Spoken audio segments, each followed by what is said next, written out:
As you're walking around outside, you may have noticed or been hit by this invasive species of Pennsylvania, the spotted lanternfly. At this point, lanternflies are in the mid to early adult phase and they're looking for food to feed on. Everybody's nearing that mid-adult life stage.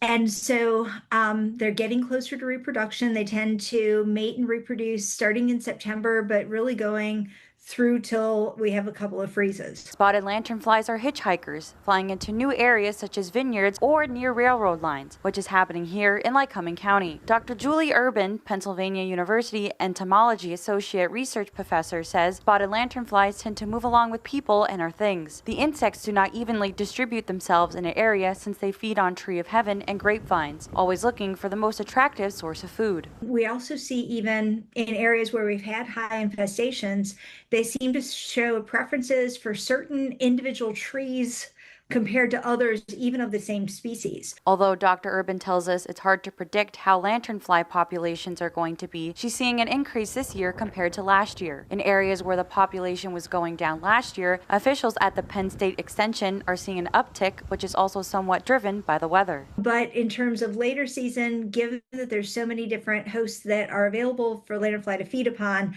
I don't think that necessarily, even with it being dry lately, that's not going to really be enough to knock them back heavily. To stop the spread of spotted lanternflies, it's important for us to squish the insect as soon as we see it. If you don't kill it, you'll carry it, because they're such good hitchhikers with people, and because they get into our cars, they get into our goods and whatnot.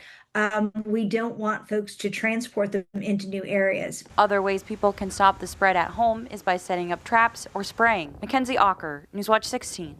Lycoming-County.